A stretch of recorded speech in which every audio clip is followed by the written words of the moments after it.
Okay, so we are done with liquidity analysis, and next topic in analysis of balance sheet is solvency analysis.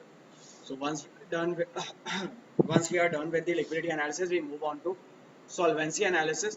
The key difference is that in liquidity analysis we are focused on current assets and current liabilities. In solvency analysis, we will be focused on long-term and total assets and long-term and total liabilities. So key focus is on long-term liabilities and long-term assets. So first key thing to note is that what is the portion of total, what is the percentage of total non-current liabilities or total long-term liabilities, what are the total non-current liabilities as a percentage of assets, and what has been the change over the past.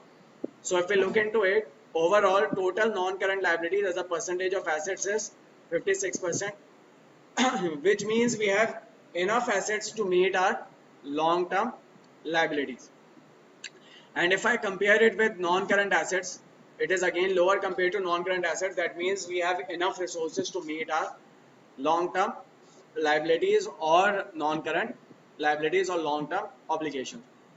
And overall, another key point to notice that it has remained consistent over the past.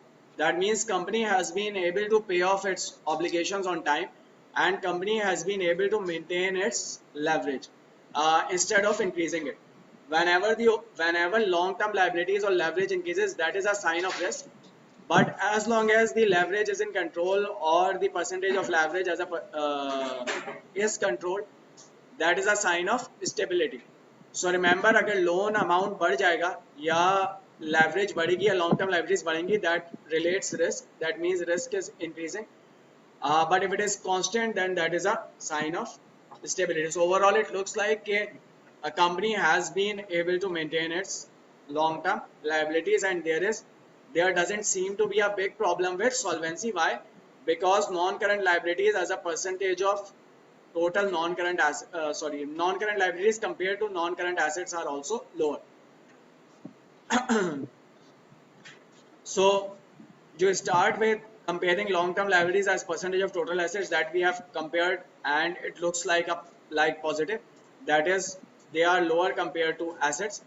Then you look for any significant changes in long-term loan or long-term liabilities to check whether company has issued any new bonds or company has borrowed any capital or has repaid any capital. So if I look into it, this is almost constant. That means company only borrows as much of money as it repays. It is not borrowing extra money, or it is not borrowing excessive money, and it is not piling up debt. It has been able to uh, keep its debt levels consistent with the total assets. Another important question to answer is there room for further leverage? How do you decide it? So you again decide it by comparisons. So you compare it with historical periods. If let's say that your debt as of now compared to historical periods is very low, that means there is a room to borrow more money. Or if your debt is very low compared to your competitors or industry average, that means there is room for more borrowing. And in that case, that is a positive sign. Why a positive sign? Because when company borrows money or when debt levels goes up, discount rate decreases.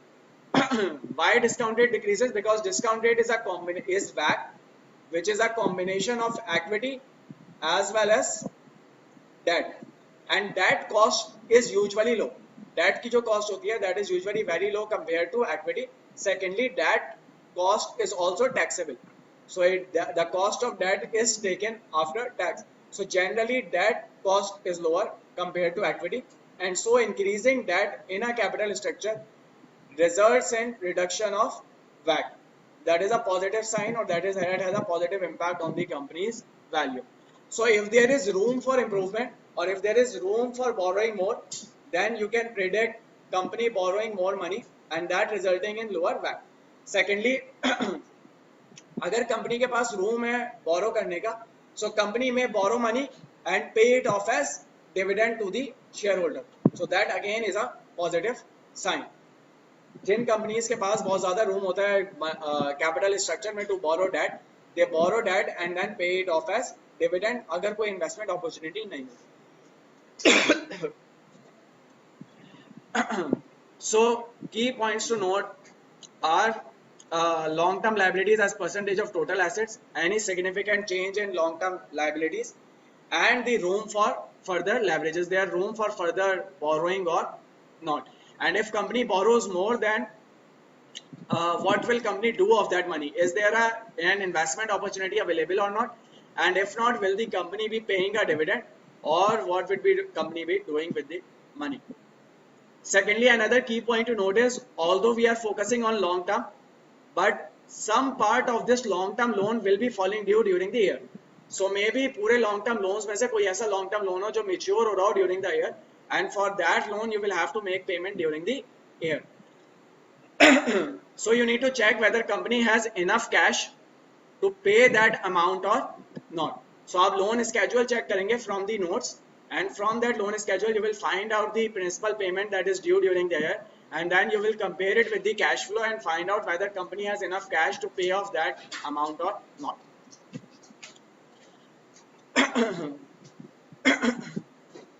So,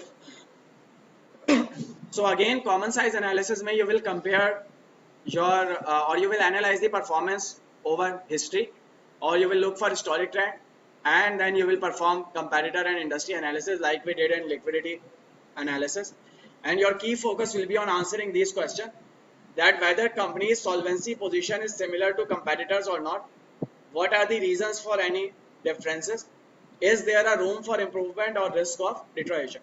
So let's say that the company has 56% of debt in its capital structure, or let's say 56% of non-current liabilities as a percentage of total assets. Let's say industry average is only 20%, which means company is highly levered. Although debt is lower compared to assets, but still compared to industry norms, it is very high. That means company is very risky compared to competitors or industry. In such a scenario, there is a risk that company may have to reduce its debt in future. And when it reduces debt, its cost of capital can go up. Or let's say there is another scenario in which industry averages 90%. So if industry averages 90%, that means this is an industry in which high debt levels can be sustained. So if industry average is very high and company has low debt levels, that means there is a room for borrowing more, or there is a room for raising more debt, and then that debt can be used to invest into new product lines or maybe to pay off dividend. So you need to compare your debt levels or overall position with the competitors and industry, and find out the reasons for that difference, and then predict the future based on that.